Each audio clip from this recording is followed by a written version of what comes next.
Opioid poisonings have killed tens of thousands across Canada, the vast majority of them adults. But in a heartbreaking group of cases, babies and toddlers have fallen victim to fentanyl or its more toxic cousin, carfentanil. I'm Dave Breckenridge, and this is 10-3. National Post health reporter Sharon Kirkey joins me to discuss how many young children have died from opioid overdoses, how they're winding up in the position to overdose to begin with, and what some want to see done to try and prevent deaths like these. Don't forget you can find us on Apple Podcasts, Spotify, Amazon Music. I'd love it if you could leave us a rating, a review, even tell your friends about the show. So Sharon, as we've discussed with you and others on this show, opioids have been a plague from coast to coast in this country over the last 10 or 15 years. And we want to talk about some serious subject matter here involving kids, but I think just to get a piece of the picture overall, how many people are believed to have died from overdoses in Canada? Yeah, it's really staggering and really heartbreaking. The latest numbers I saw were an average of 20 deaths a day in Canada in 2024, according to federal figures. So that's just over 7,000 deaths. You know, the number is lower, about 17% lower than it was in 2023, but you know, still, there were 52,000 opioid-related deaths in Canada between 2016 and the end of 2024. And most of them, 74%, involved fentanyl, either fentanyl alone or fentanyl in combination with other drugs. Now, I imagine the majority of these deaths were adults, but as I mentioned off the top, tragically, children have fallen victim to opioids like fentanyl and carfentanil. And you recently wrote about a study in Ontario that looked into childhood opioid deaths. And what did that study find in Ontario? Well, they found essentially that the crisis is now claiming the lives of babies and toddlers. This research team, what they did was analyze data from Ontario's Office of the Chief Coroner, and they found 10 fatal opioid poisonings in kids under 10 over a 4-year span, so from 2017 to 2021. And in all but one of these cases, the kids were poisoned in their own homes by their parents' drugs. And also really worrisome is that in all 10 cases, Child Protection Services had been involved with the family before the child's death. And in 7 of the 10 cases, there was prior police involvement.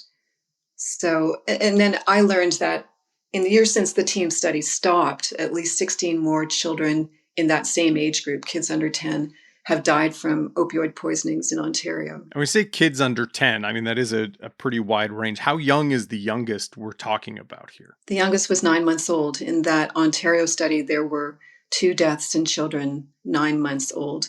And the average age was just a few months shy of 5. So the average age was about 4 years old and 9 months. It's staggering. And it makes one wonder how kids are getting their hands or getting that into their system. And I do want to touch on that in a moment, but I guess, you know, looking more broadly than Ontario, how do other provinces stack up when it comes to these horrific numbers? Yeah, it's hard to get numbers. There's no sort of central reporting system, and some of the data is collected through provincial justice ministries, some through the coroner's offices. But if we kind of step back and look, most fentanyl poisonings occur in adults, and most occur in BC, Alberta, and Ontario. So it would seem true that for the pediatric or child poisonings as well, they would be concentrated in those 3 provinces. So, you know, Alberta, I found they've recorded 11 fatal opioid poisonings in children under 10 between 2017 and 2024. BC was still, and I think still is, compiling the data. In Saskatoon, a 16-month-old baby and both her parents died from drug poisoning over the span of just 6 months in 2023. So both the mother, the father, and the baby died. And one of the saddest messages I've ever received in my nearly, I think, 30 years of reporting was an email from the baby's paternal grandmother. So this little baby, 16-month-old who died in Saskatoon, her name was Madison. And she was born to addicted parents, and it was known that her parents were drug users. Her son was a known, Maddie's father was a known fentanyl drug user. Her mother, before she relapsed, before Maddie's death, was treated with methadone. She was treated with methadone after Maddie's birth. The baby was treated with methadone at birth because she was born addicted herself. And, this grieving grandmother told me she made half a dozen calls, 5 or 6 calls to child protection services over like the span of 8 or 9 months, worried about the conditions that Maddie was living in, and worried that the mother had relapsed. And she told me her last call was to tell them Madison had died. And, she said her last words to her granddaughter as she stood over her coffin was how sorry she was that her Nana couldn't protect her. So, unbelievably tragic. Mm-hmm.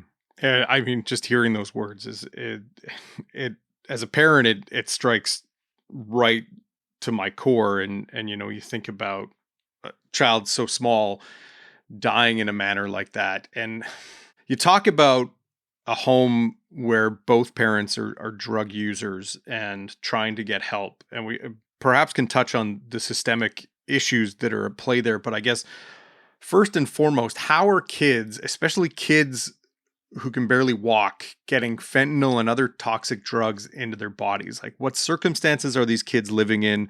And in the case of kids who might be more mobile, is it just they're finding something and seeing it and thinking, oh, what is this? Maybe it's candy. Maybe it's, I can put it in my mouth. And, small toddlers tend to put everything in their mouths. Are they just accidentally finding it and accidentally ingesting it? I guess maybe for older kids, even I know that the study looked at kids 10 and under, but 10, 11, 12, are they purposefully ingesting these drugs? Yeah, I can't speak to the older kids because that's not who they looked at. But, it's not always clear how the children are being poisoned. In the Ontario cases, I think half of them were deemed accidental and the other ones were deemed undetermined, which means they don't know what happened. They don't know if this child was accidentally poisoned or there was something intentional. The trouble is with fentanyl, it doesn't take much, right? It just takes really trace amounts to kill a child. And many of the kids in the Ontario study were living in, cramped, crowded conditions. The homes were often kind of a little messy, disorderly. In the cases reported in Ontario, police found drug paraphernalia at the scene. So they found baggies, used syringes, scorched tinfoil with white powder residue. One mother, not in the Ontario study, but in another province, she fell asleep with her toddler on the same bed after using fentanyl and carfentanil, and she put the leftover pills in a baggie in the zipper pocket of her sweater and went back to bed, and her toddler woke up, and the toddler liked to play with zippers, and mom fell asleep, when the toddler was still awake, and woke up and the baby was essentially without vital signs. Clearly the baby had got in. The little baby's hands were stained blue from the fentanyl pills when she died. So it's also possible, that the drug residue, like you mentioned, can get into the baby's food or the formula. If the drugs are on the kitchen counter when mom is preparing formula or food, that can get into it. And then the older kids, like you say, will climb over everything and anything to get at anything that looks like something they want to put in their mouths. We'll be right back.